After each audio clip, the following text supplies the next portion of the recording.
Me es motivo de mucho orgullo estar aquí de vuelta en la Universidad de Puerto Rico después de una ausencia de casi 30 años. Pero siempre los regresos son importantes, no importa la fecha en que sea y cuánto tiempo haya tomado. Me enorgullece el regreso y me alegra sobremanera el poder estar compartiendo con estudiantes y profesores del Departamento de Filosofía de esta universidad. Le agradezco a la profesora Anaira Santori, quien tuvo la generosidad de invitarme para estar aquí en un seminario graduado, muy intenso, por cierto, que hemos tenido en esta semana, y aún mañana pues continuaremos. La filosofía en Puerto Rico no descansa aparentemente. Le agradezco también al profesor Luis Agraí, director del Departamento de Historia, quien también está coauspiciando mi participación. Me es motivo de mucho regocijo el que aquí hay presentes amigos del alma, el ingeniero Carlos Pavón, Edna Román, Alex Betancourt, quien cursó estudios en la gloriosa Universidad de Massachusetts y en nuestro glorioso departamento. Así que es un reencuentro poder estar aquí con ustedes. Durante los pasados años he tenido algunos diálogos no muy frecuentes pero importantes, como por ejemplo con el amigo Armando Cruz. Y yo sé que hay un basamento sólido para continuar. El tema de mi conferencia hoy es caos, democracia y redención. En mi trayectoria intelectual y política me he interesado en algunos patrones filosóficos y quizás por eso mismo inconscientemente he estado abordando temas en distintas áreas. Hasta el momento pues he podido publicar 3 libros, uno en hermenéutica, uno en Nietzsche y otro en la filosofía política de John Rawls. Es decir, que de alguna manera la especialización me ha eludido. Nietzsche dice que los instintos a veces te guían y tú no sabes lo que está aconteciendo hasta que tarde en tu vida aparentemente tienes la comprensión de que había cierta trayectoria. No soy nietzscheano, así que no creo en esa fe enredada, pero me parece que puede haber un interés en mí por evitar la especialización y buscar algunos patrones. Los patrones me interesan en la filosofía y en la teoría política porque los veo como lugares donde el filósofo construye una autoridad que al mismo tiempo es un autoritarismo. Y eso sí debe ser motivo de preocupación. Comienzo con el principio ontológico de la tragedia y la religión griegas. El principio ontológico, desde mi perspectiva, es el siguiente. En el principio era el caos. Esto es muy distinto a la tradición judeocristiana, donde Dios, como principio de orden, antecede al caos. Para Hesíodo, Píndaro y los dramaturgos griegos, la realidad es caos, que junto a la fragilidad rige las relaciones y creaciones humanas. Y ahí la necesidad imperiosa de las leyes, las instituciones y los principios que de alguna manera tienen que restringir el accionar de los seres humanos. Pero aún estos principios y estas instituciones no son garantía de nada. La destrucción siempre acecha, la fragilidad siempre te persigue. Ese universo oscuro, extraña e increíblemente, no produce ni agonía ni angustia, muy a pesar de los esfuerzos de Platón y de sus meditaciones sobre la prisión de la que es necesario escapar. El cuerpo es la prisión, la polis es la prisión. Todo lo contrario, este trasfondo pesimista es estímulo para construir normas éticas sobre cómo gobernar las relaciones entre los grupos sociales. Tropezamos de inmediato con Solón, una figura cimera desde mi punto de vista y quizás que merece más atención más allá de los especialistas en los estudios clásicos. Su visión normativa se ancla en la idea de que el exceso es siniestro, de que los hombres poderosos son una amenaza al orden institucional. Sobre todo cuando el exceso se manifiesta en el poder económico de ciertas personas. Los hombres poderosos, definidos por la riqueza, son para él un signo inequívoco de dislocación. Muy ontológicamente, Solón declara como principio que la sociedad occidental se ha encargado de confirmar que las riquezas o la saciedad por las riquezas no tiene límites. Pero ese frenesí por la riqueza no opera en la pasividad de los otros. Los pobres también resisten, y esa resistencia produce condiciones de guerra, abierta o solapada, que lleva a ambos bandos a reconocer la necesidad de una intervención externa. Por eso es que cualquier control necesita comenzar desde afuera, aunque siempre hay la posibilidad de que algunos individuos puedan autocontrolarse. No es secreto que en algunas ciudades griegas al legislador se le pedía que fuese extranjero para que no tuviese vínculos con la polis. Y el mismo Solón, después de establecer sus reformas, abandona Atenas por 10 años. Los ricos y los pobres nombran a Solón árbitro de sus disputas y guerras, y este sorprende al occidente con medidas políticas que son los corolarios de sus normas éticas. Solón declara la emancipación de los endeudados, abole las deudas y liberta a los esclavos. Es tan abarcador su proyecto de restauración que viaja al exterior para librar a los que habían sido vendidos a habitantes de tierras extrañas y los retorna. Es esto la expresión griega de su contraparte en la tradición judeocristiana, que es el éxodo. El basamento de esta política emancipatoria fue la igualdad y seguridad, el derecho igualitario a participar potencialmente y eventualmente en la asamblea democrática, y seguridad y luego isonomía, igualdad ante la ley. 6 siglos antes de Cristo. Es la idea de que una sociedad no puede basarse en la opresión. Hay varios principios que deben ser expuestos. El ciudadano pobre posee una dignidad fundamental como parte de la sociedad.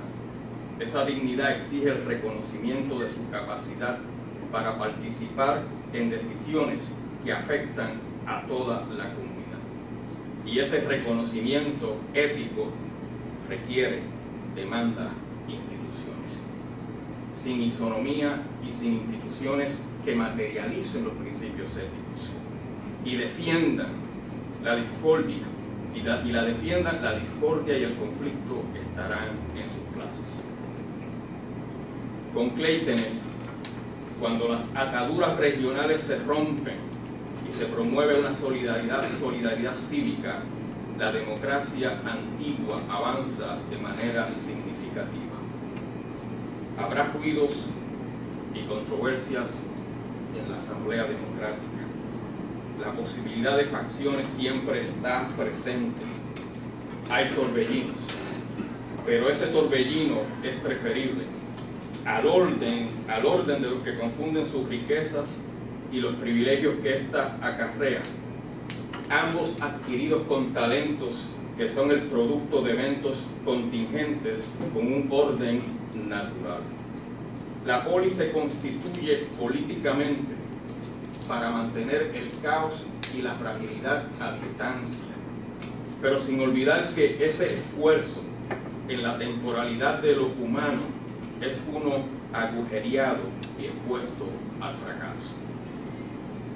El torbellino de la polis preocupa a Sócrates, como preocupará a Platón, como preocupará a la mayoría de los filósofos de Occidente. Y comienza Sócrates con su búsqueda de fundamentos, que los entiende como definiciones lingüísticas. ¿Qué es la piedad? ¿Qué es la justicia? ¿Qué es la virtud? Las preguntas que la polis estaba definiendo a la luz de sus prácticas, en el devenir continuo del debate, Sócrates pide una definición, un fundamento que pueda guiarlo, de acuerdo a él, guiarlo en su devenir como ser humano dentro de la ciudad. Pero tiene mucho cuidado Sócrates en delinear por adelantado las premisas, o más bien la premisa que deben guiar el examen de las proposiciones magoéticas. Antes del diálogo, antes de la interrogación, Sócrates dice que la premisa es la idea. Dame la idea de la valentía, dame la forma universal de la justicia o de la virtud o de la piedad. Esta premisa, sugerida sin inocencia quizás y sin malicia, pero con mucha ironía, es una que Sócrates utiliza para desinflar por adelantado las pretensiones de sus interlocutores, o al menos eso es lo que desea comunicar su discípulo Platón. Es muy difícil, si no imposible, definir un concepto que está labrado en la pluralidad de situaciones conflictivas mediante una sola expresión del lenguaje. El problema con los interlocutores de Sócrates es pretender encontrar esa universalidad cuando su horizonte democrático y su socialización e incluso sus categorías lingüísticas se lo impiden. Entrar en un diálogo con Sócrates aceptando esa premisa es perder la conversación desde entrada, porque ella está en cierta manera maniatada, en cierta manera predirigida. Menos se puede cuando se tiene como horizonte, menos se puede tener una idea universal de una virtud, cuando se tiene como horizonte formativo a las tragedias y las prácticas de la democracia.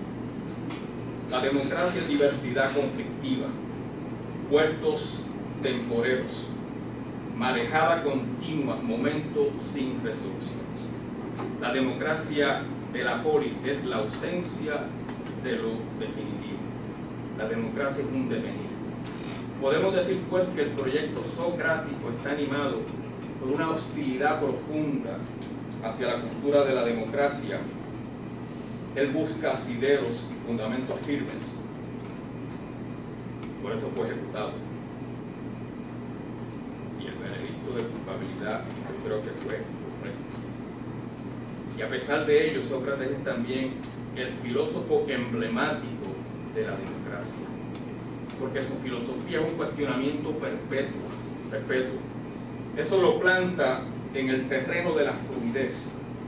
El proyecto socrático es también la evasión consciente de cualquier permanencia. Usted lee algunos diálogos socráticos y va a encontrar que hay evidencia textual clara para decir Sócrates encontramos la definición que estamos buscando.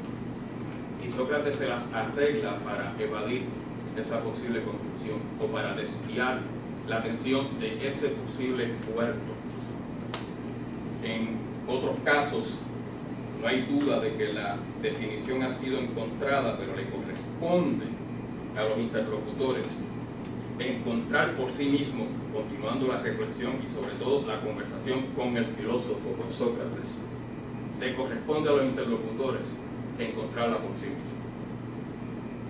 Sócrates evita, se retira o prefiere rodear las posibles definiciones convincentes que sus interlocutores ofrecen. ¿Por qué? porque su proyecto mismo dice que la vida sin reflexión no merece ser vivida. Y eso quiere decir que si encontramos una definición, la conversación va a quedar interrumpida. Por eso es mejor hacer rodeos y decir que no la encontramos para tener una excusa para continuar. Mañana nos vemos, dice Sócrates en el Laios, y continuamos esta conversación. Esa armadura normativa impone que la conversación nunca cese, y esto requiere que nunca se encuentren las definiciones que se buscan. Si se encuentran esas definiciones, la conversación pierde su razón de ser. Pero esto, aunque Platón nunca lo dice, es precisamente el espíritu democrático, donde la fluidez se glorifica porque la polis tiene una vida lingüística exclusiva que es permanente. Solo se acaba con los tiranos, con Macedonia, con los golpes oligárquicos de los amigos de Sócrates. El devenir socrático, la búsqueda incesante, no está exenta de postular un origen.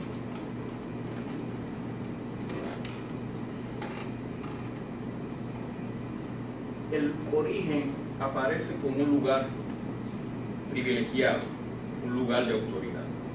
Lo vemos en el Menón. Platón hace más preciso ese patrón en el cual encontramos un topos, un lugar que contiene la verdadera identidad de todos los seres humanos. Es el lugar ontológico que define al filósofo genuino. Es el lugar de las almas, del conocimiento, de la filosofía. Uno de sus momentos más precisos es el ágatos, el bien como principio trascendente. Pero de alguna manera las almas en movimiento transmigran hacia lo terreno, donde pueden ser testigos de miserias no conocidas. Y eso convierte a la filosofía en un nostos. Nostos, regreso a casa. Odiseo regresando a Ítaca. Sócrates regresando a su hogar en este lugar eterno donde según él va a tener la posibilidad de continuar filosofando, dialogando, porque la filosofía es eterna. Pero noten por favor el patrón platónico y en cierta medida socrático. Hay un lugar privilegiado que la filosofía posterior definirá como un origen. Habrá una caída desde ese lugar. Y entonces en la caída la filosofía emerge como el proyecto del regreso, el retorno al lugar de donde salimos. Y en ese regreso hay una purificación, que en el caso de Sócrates es una purificación lingüística. Hay que purificarte de tus autoengaños, de tu idea de que tienes un conocimiento que no tienes, y eso es una condición primera antes del regreso.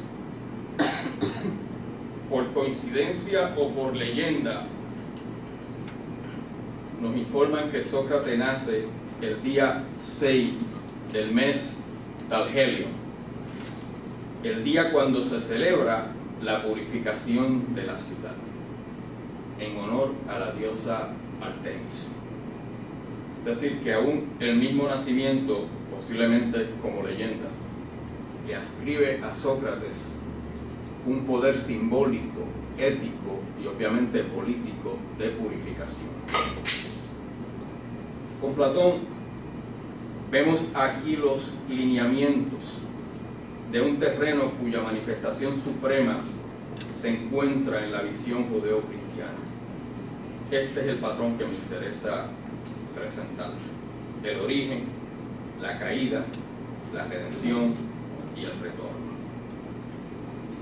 En los eventos políticos de la polis hay emancipación y hay purificación cuando se ejecutan a los tiranos o a los conspiradores y en las guerras civiles, pero no hay un origen privilegiado al cual se tenga que retornar.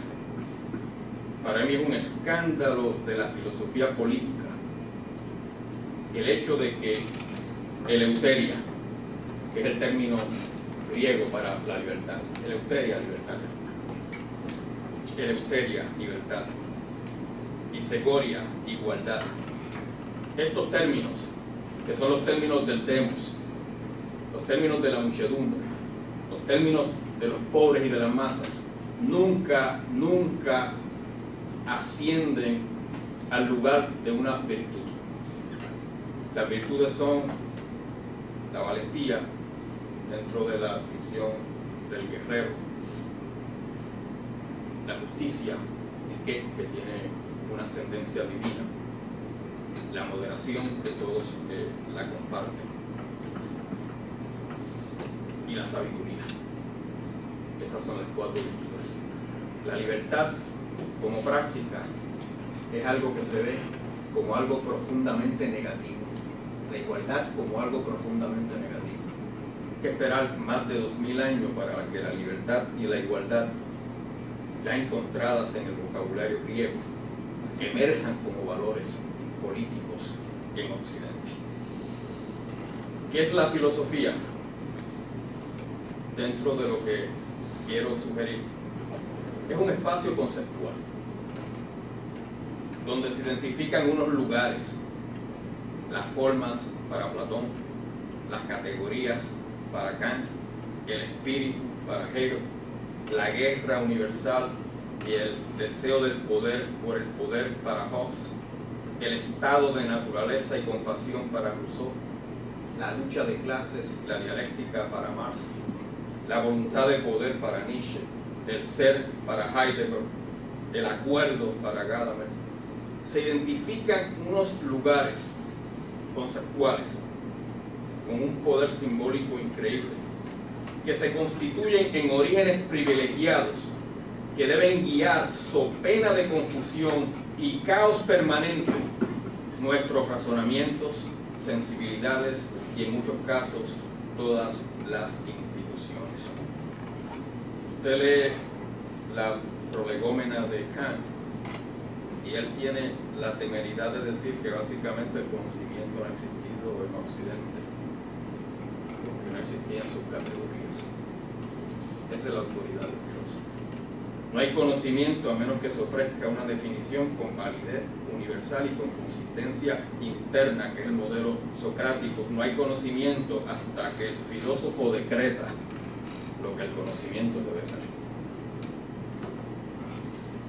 Mi intención aquí es reflexionar sobre varios filósofos que testimonian el patrón indicado. Me refiero a Rousseau, a Nietzsche, Heidegger, Marx, Gadamer también. Rousseau y Nietzsche ofrecen modelos impresionantes sobre este patrón. Rousseau describe un origen primigenio, un espacio premoral y egoístico, del cual como ideal la humanidad nunca debió haber salido, pero que como fatalidad tenía que abandonar.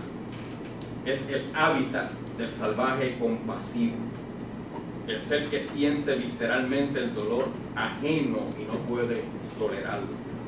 Tiene como provisión natural una compasión en sus entrañas que lo conmueve ante todo sufrimiento. Pero tanta generosidad nos confunde y Rousseau nos da razones para sospechar de la misma. Recuerden que Rousseau está reaccionando a la fe fanática desde su punto de vista en la razón del iluminismo. Y aunque la compasión va a definir a este ser salvaje prehumano, en la realidad la soledad y la independencia como las normas en el estado de naturaleza significan que los momentos, las oportunidades para poner en práctica la compasión prusiana van a ser episódicas, van a estar limitados. Terriblemente, la capacidad de mejorar y perfeccionar sus potencialidades llevan a esa entidad primaria a caer en las colaboraciones esporádicas seguidas por la construcción de viviendas, luego el surgimiento de la familia y finalmente la invención de la propiedad privada. No hay duda de que Rousseau es el primer crítico de la sociedad civil, de la sociedad burguesa, señalando incluso argumentos que anticiparon a Marx del 1848 en los manuscritos económicos.